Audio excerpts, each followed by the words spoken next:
Shalom jemaat terkasih. Mari kita berdoa untuk persiapan hati serta pikiran kita menyambut firman Tuhan di hari ini. Kita berdoa. Tuhan, biarlah kuasa Roh Kudus-Mu yang mengilhami kami dalam perenungan firman-Mu pada hari ini.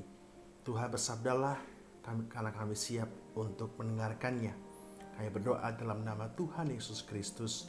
Amin.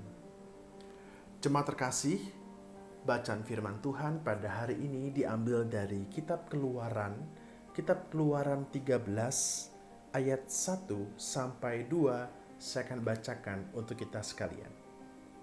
Keluaran 13 ayat 1 sampai 2. Berfirmanlah Tuhan kepada Musa, kuduskanlah bagiku semua anak sulung, semua yang lahir terdahulu dari kandungan pada orang Israel, baik pada manusia maupun pada hewan, akulah yang empunya mereka. Jemaat terkasih, ada satu buku yang menarik yang ditulis oleh Tish Harrison Warren. Dia adalah seorang pendeta perempuan Anglikan yang melayani di Amerika Utara. Buku ini berjudul Liturgy of the Ordinary atau liturgi dalam kehidupan sehari-hari. Menarik karena Tish Warren mengatakan Allah itu dekat dalam keseharian kita. Dia mengatakan dalam buku ini bahwa dalam peristiwa kehidupan kita sehari-hari, dari bangun tidur, makan, beraktivitas, mungkin kita terjebak dalam kemacetan, atau kita berdebat dengan sahabat kita atau anggota keluarga kita, itu semua mencerminkan bagaimana sebuah ritual untuk mengingat Allah. Kok bisa? Warren mengatakan ketika bangun tidur, kita mengingat bagaimana Allah menyertai kita di malam hari. Saat kita makan, kita pun juga mengingat bagaimana Allah memelihara kehidupan kita.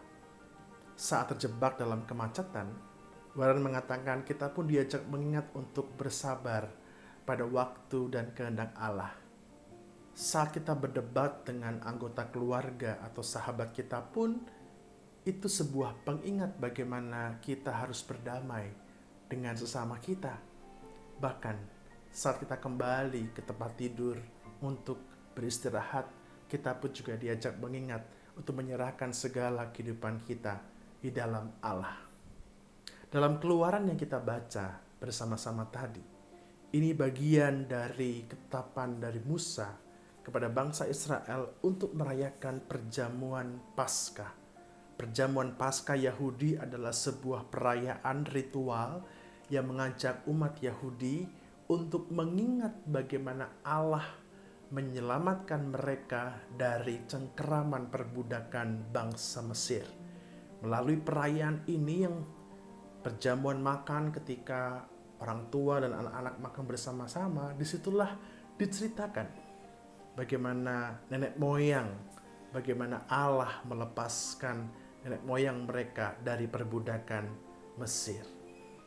Jemaat Tuhan, dalam ritual-ritual itu umat Israel belajar mengingat siapa Allah.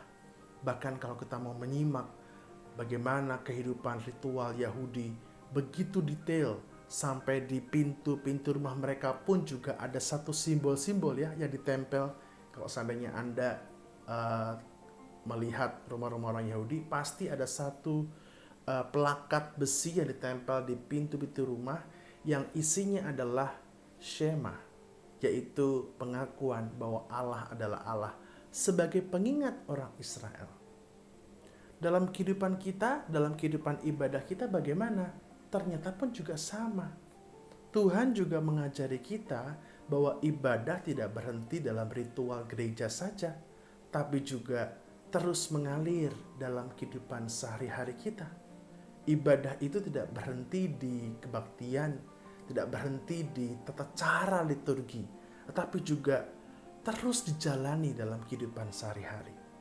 Saat kita memuji nama Tuhan melalui puji-pujian di ibadah, lidah yang sama pun juga seharusnya kita pakai untuk perkataan-perkataan yang baik, yang menghadirkan berkat, perkataan yang menghadirkan kasih dalam keseharian kita. Saat tangan kita memberi persembahan kepada Tuhan dalam kehidupan sehari-hari, tangan kita seharusnya pun juga dipakai untuk berbagi kasih bagi sekitar kita, berbagi berkat bagi sekitar kita. Saat firman yang kita aminkan dalam setiap ibadah atau persekutuan atau mungkin PA yang kita ikuti, saat kita mengaminkan pesan firman itu tidak berhenti di situ, Bapak Ibu jemaat terkasih, tapi juga kita teruskan lakukan secara konkret dalam kehidupan kita sehari-hari. Jadi ibadah jangan berhenti dalam ritual, tapi sungguh-sungguh kita teruskan dalam kehidupan sehari-hari kita. Sama seperti Israel ketika ia mengingat tentang perjamuan Paskah, ketika mereka mengingat tentang kuduskanlah semua anak sulung, mereka mengingat bahwa Tuhanlah yang harusnya menjadi utama dalam hidup mereka.